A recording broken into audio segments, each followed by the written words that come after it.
Well, hello there and welcome to Mind Your Business. I'm Jennifer Anderson, Executive Director of the Georgina Chamber of Commerce and host of the show.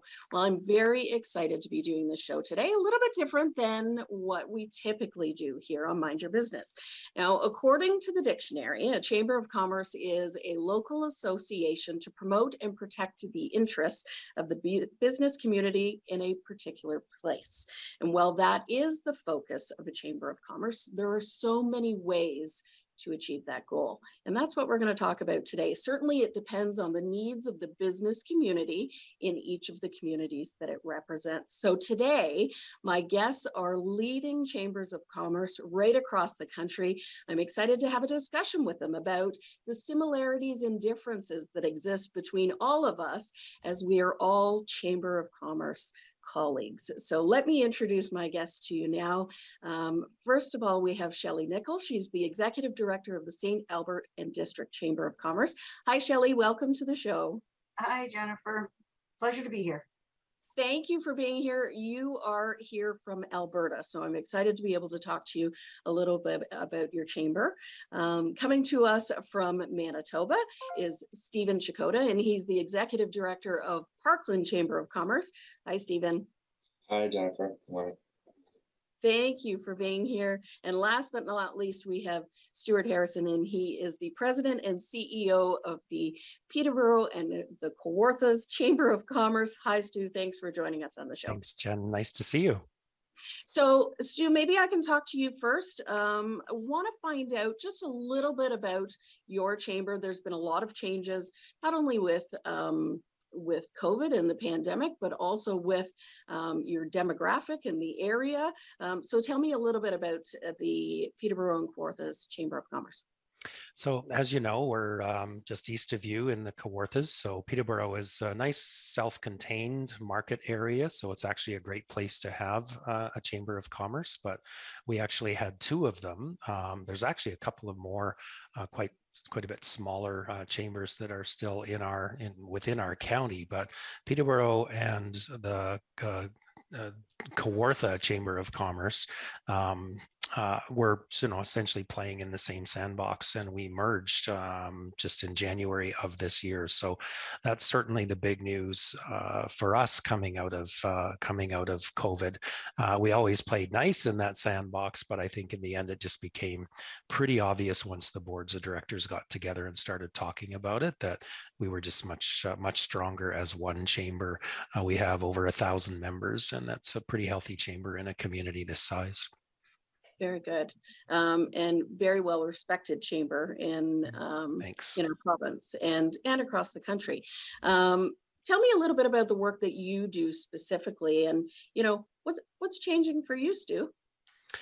So we stand on three pillars: influence, profile, and knowledge. And I don't think really much has changed. It's just some of it has become a lot more acute during the pandemic and coming out of the pandemic. Influence is the advocacy work that we do. I mean, many of us sort of hang ourselves on the handle of the voice of business, but the bottom line is we advocate. We're a lobby group for business, and that's essentially the core reason for most chambers to be. And that really has just become that much more important during the pandemic and coming out of the pandemic, because a lot of the problems that businesses are facing are only going to be solved with government legislation, whether that's municipal, provincial, or federal. I think it's going to be a critical role for chambers moving forward. And then marketing and promotion, that's the profile leg that we stand on. During the pandemic, everybody, I think, did what they could, trying to maneuver through all the different rules and regulations. But coming out of the pandemic, I think that profile that we can provide our members is going to be critical, and it's proving to be so.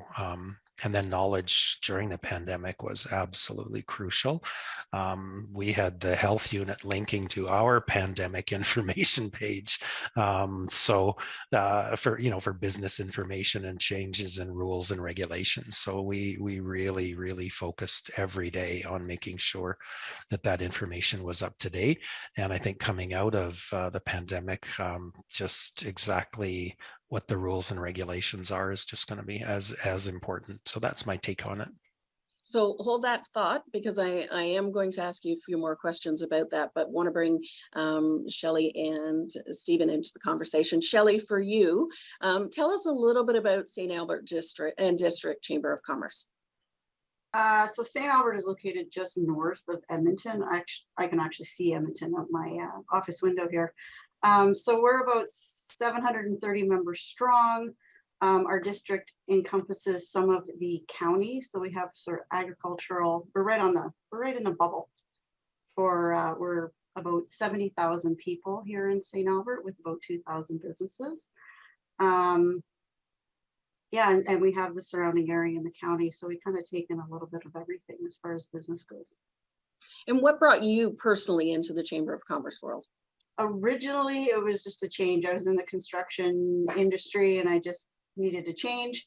And then I ended up here at the Chamber doing Director of Administration and Finance originally. Moved into this position a year ago.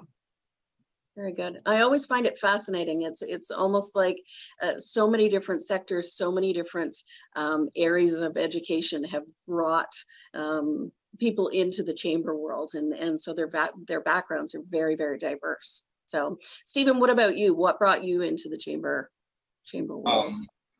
I wanted to get paid. It was so I had a fun story. I started off on the board actually for my chamber. It was a February, and then come November, come September, the position came up that the staff person that we had at the time was leaving. So I saw a lot of opportunity with our chamber, and that I wanted to take that lead and develop what was happening in the office and continue to push the momentum that we had at the time. And 8 years later, here we are. I'm sitting here as the executive director for now Parkland Chamber of Commerce, which used to be the Dauphin and District Chamber of Commerce.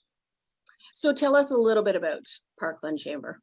Yeah, so for quite a few years, it was always something on the horizon, was that we would become more of a regional chamber, or identify a little bit better as to what we were trying to achieve, where we weren't just focused on the city of Dauphin. It was more of what's going on in these other communities that are around the city. So there wasn't very many other chambers that are really close to us. So we thought, well, let's fill in those gaps.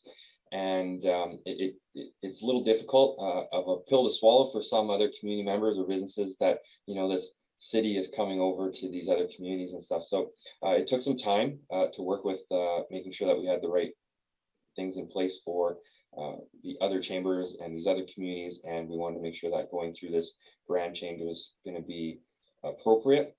And so last September we rolled over into the Parkland Chamber of Commerce. So that was a fun challenge. So exciting that we got to go this route and actually represent what we're trying to achieve. So look after the region a little bit better and support these other communities around the city.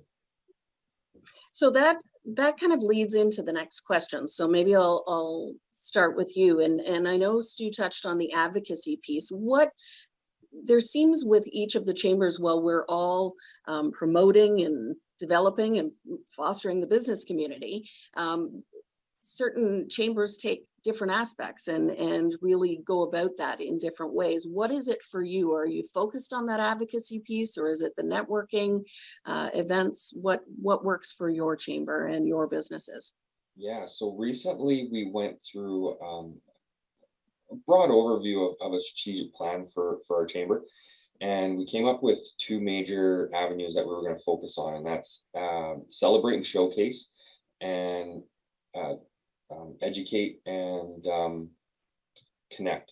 So with those two, we can kind of go in any direction, but that was kind of the focus, where we wanted to really support our members with programs or opportunities that we can get together, or we can celebrate the stories that a lot of these businesses have, because we kind of found in this region that a lot of businesses and individuals out here don't really share their story all that well, or have that opportunity. So we want to try to beat that drum for them, sort of give them the platform, be the voice for them in a way to show off what's going on in the region and raise our profile a little bit, because we have some businesses out here that are global. They're doing some tremendous work out here, but some people don't even know that they exist or what they're doing. They're just this Right. building sitting on the corner of Main Street or something like that, and everyone drives by every day but never really knows what's going on. So we want to try to highlight that a little bit better, and share with everyone what's going on. And yeah, again, come up with programs or some supports, make sure that we're an avenue of Right. information for these businesses, and make sure that they're well supported. And then with that element of COVID, and that pandemic shift, it's kind of opened up our doors to be a little bit more conscientious of the all of the businesses in the area, and not so hyper focused just on membership. It's kind of like teasing them in there a little bit more, and understanding that we got to broaden our our market reach, and do a little bit better on trying to acquire new members, but also support just business community as a whole. Right. Right. Shelley, is that relatable to you? Is that what areas are you focusing on within your chamber? Advocacy is a big one, and I struggle with the word advocacy because I think it has this really kind of boring connotation to it. People don't realize how much influence that chambers have, whether it's federal all the way down. But it's becoming very apparent that advocacy is going to be something that we'll be working on a lot. Just with the struggles, like we all have the same struggles. Through COVID, they were all the same. Out of COVID, they're all going to be the same. We're all dealing with rising interest rates, inflation, supply chains, all of those things are the same. So having to be that voice for business, to make sure that the low-hanging fruit for let's say taxes, for example, or franchise fees, that the governments understand what that means as far and what the impact is on our businesses. So that's becoming something that we're really working on. And the other thing, just to touch on what Stephen said, is branding. It's people's habits have changed, and therefore we have to change. So we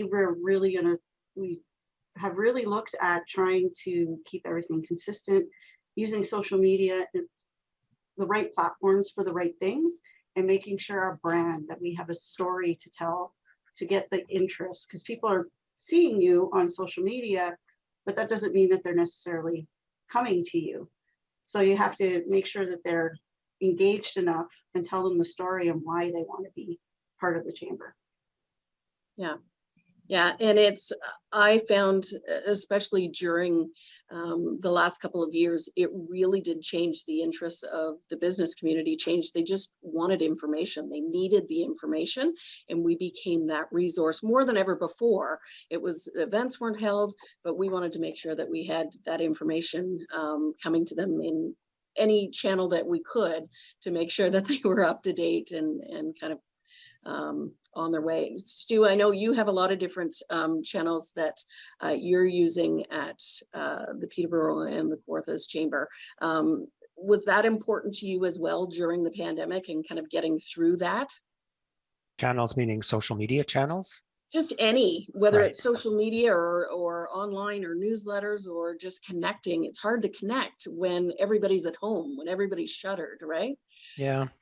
I think what we found is that people were looking, so we just needed to be there, and so we dedicated a lot of time to all of our social media channels, to media relations, to making sure that we were at the right meetings. So our MP was holding weekly meetings with community leaders, just to make sure that everybody was on the same page, and helping each other deal with issues that were sort of suddenly cropping up, and so I think we just made sure that we were plugged in, and whether that was a communication piece on behalf of our members or to our members, I think it just became really, really important that we were everywhere. That's my summary of how it was. But I think in the end, it really paid off, because now we are. And so now you just have to, sort of pick and choose and make sure that you're in the right places and maintaining that audience. To your point, Shelley, when it comes to being visible online, I can say safely that 100% of our membership is now coming from things they've seen us do on social media. So you just have to be out there and you have to be awesome. That could be your tagline. That's right. Yeah. Have It's to a be little out there. ostentatious.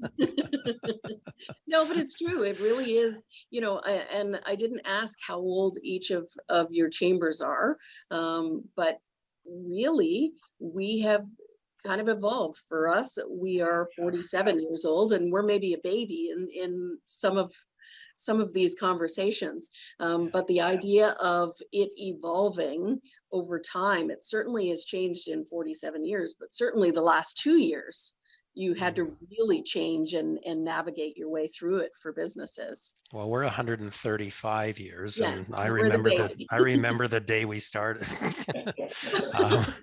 I'm definitely the old white guy in this building, and so my philosophy is you just fill the room with diversity, whether that's age or ethnic, or even in our case now geographic. Make sure that we're covered, in the county, on our board of directors, on our committees, on our staff.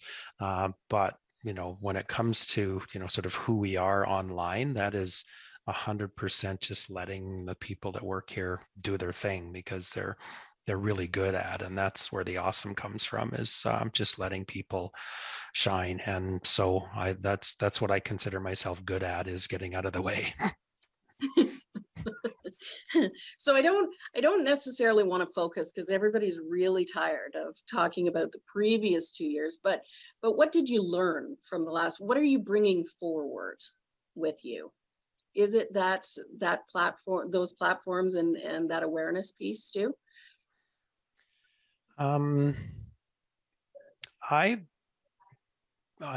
Humility comes to mind. The last 2 years was really hard on us as chamber people, but we were all getting paid.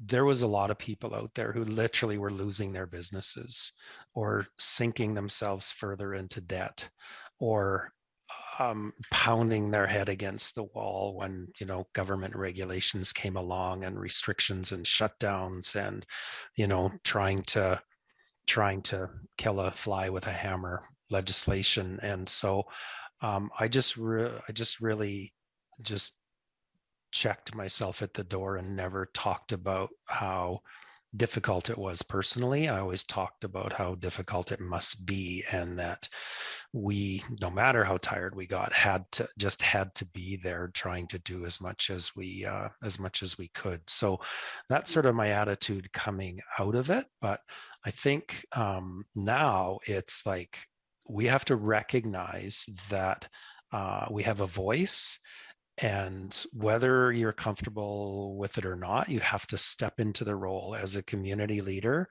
The community expects it of you. Your members expect it of you. Your staff expects it of you, and you have to be there. And that takes a lot. That takes a lot of deep breaths for me, and say, okay, I'm not 100% comfortable with this, but I gotta go. Like Stephen, I want to get paid. So, do you know what I mean? Like, to me, that's what's coming out of it. I think the issues are clear. Shelley did a great job of outlining the supply chain issues, and inflation, and increased debt, and rules and regulations, and et cetera, et cetera. And we just have to be there as the collective voice of the people that we represent. They're literally paying us to do that. Stephen, what about you? What moving forward, and I know that you are certainly with radio, there's a different platform that you have. I'm assuming that wasn't 8 years ago. That has evolved for you with your chamber. Yeah, well, radio, we've had a really good relationship with our local radio station for the time I've been here. And I guess just probably leverage that a little bit more, and get to be on air a little bit more with some certain topics. So it's nice when you can have that relationship with local media or any other kind of channel or partner organization out there, that if you have those relationships built, you can lean on them and help each other out that way. So yeah, you can call them up and say, hey, I've got some things I want to share, what works for you guys, and you can pop in on a morning show or something like that. But that's been really helpful. I'll just point out here, we're stronger together. Just a message that something we were kind of already working on a little bit, a perspective that maybe we didn't quite title or put a little catchphrase on for the past little while, but there was an understanding that as a region where we were going with this Parkland Chamber was that these communities have to work together. We have to bring everybody in a sort of a partnership. So the Stronger Together tagline, I think, came out within that 2 years of pandemic and really stuck with myself and this chamber and this perspective. So really just leaned into that one and kind of put that across a lot of our branding, where it's we can all benefit from one another as a different community. We all have different strengths and weaknesses, but if we can all kind of look as a region in, as opposed to our all little community silos or something like that, it just benefits everyone. And we've seen a lot of that change happen on a municipal government level. We're seeing that in some businesses as well. And it's going to continue to grow momentum as we be that leader in change and try to drive that thought process that, we do have to think as a region a little bit stronger and realize that there's some great organizations and partners and opportunities to be had when we all kind of band together like that. Right. And Shelley, how is it for you? Because I know, as each of these gentlemen has spoken, it's resonating for what we're going through at our chamber, even though we're in very different areas. So are you feeling that, listening to the struggles that they've been facing and also the future that has so much potential? Exactly. I think everybody touched on something that I'm just sitting here nodding my head, actually. Yeah, I felt coming out of COVID that we tried so many new things just to try to reach out to people and get information out and try to be there. And I sat down with the team and said, let's bring it back in. Let's go back to what we do, and let's do it really well, because it started to feel really, really scattered and spread out. So we kind of contracted and brought it back in. And what are we good at? And let's continue to have those very strong, whether it's events, like we do have the largest outdoor farmers market in Western Canada is what we run. So we just try to focus on making that an incredible experience every week through the summer. So that's what we've been looking at. Did you find there was that moment though, as things started to open and recover, where you could, it's almost like a clean slate, right? You haven't done certain things over the last couple of years, and now it's like, well, maybe that's not working for us anymore. Why don't we try this? It's the clean slate to be able to start again and create new opportunities.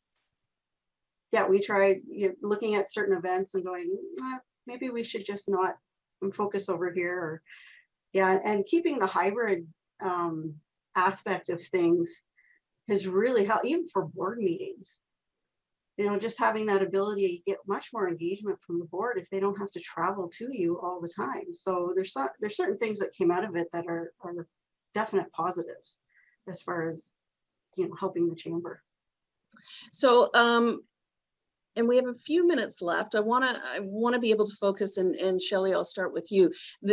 Looking to the future, if we had that crystal ball, like what do you see now for the future in your area for your Chamber of Commerce? We're looking at, much like Stephen said, reaching out regionally. Again, just like Stephen said, we're all going to do this together, so we have to work together and not look at each other like it's competition. We're just complementing each other. So we are trying to have that regional approach and attend more regional events to be there and collaborate and extend our help to those who need us. Very good. Stephen, what about you? Yeah, just bigger and better things. Hopefully, I'm a team of one, So hopefully in the very near future, we can actually find the someone to sit alongside me, and we can tackle a lot more here. I know for the city itself, there's a lot of changes about to happen. So we're going to see a lot of opportunity through that, and just try to be right along with that wave.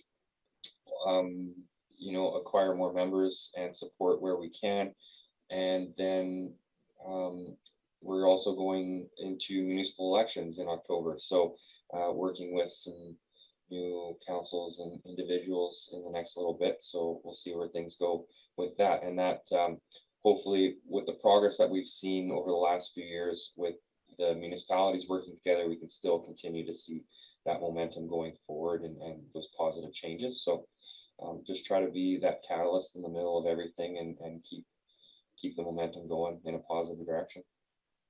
Very good. And Stu, the last word goes to you. The future for your chamber, and the future plans for you. So I do retire in 6 weeks. My replacement, Sarah Budd, you'll all get to know. She started last Monday, so you'll all meet her in Ottawa when we gather in a couple of weeks. And Ottawa is sort of a good way of me sort of saying what comes next, because it'll be a great opportunity for all of us to get together for the first time in a couple of years and really try to figure out what a post-pandemic Chamber of Commerce looks like. I think we have to be young, so it's a good thing I'm retiring. I think we have to be diverse. I think we have to simplify and focus.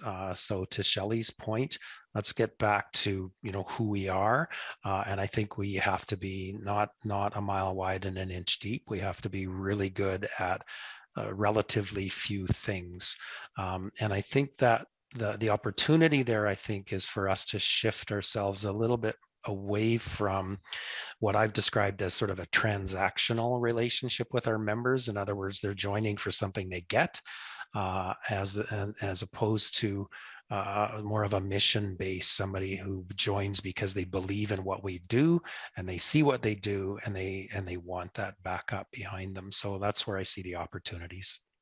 Amazing. Perfect way to end the show. Thank you so much, Stu. Thank you to Stephen and Shelley for having this discussion with me. And of course, Stu was mentioning Ottawa. We are heading to Ottawa for the Canadian Chamber of Commerce AGM and conference in a few weeks. So it's a great way to gather with our chamber colleagues right across the country. On behalf of everyone here at the Georgina Chamber of Commerce and Rogers TV Georgina, thanks so much for watching. We'll see you next time on Mind Your Business.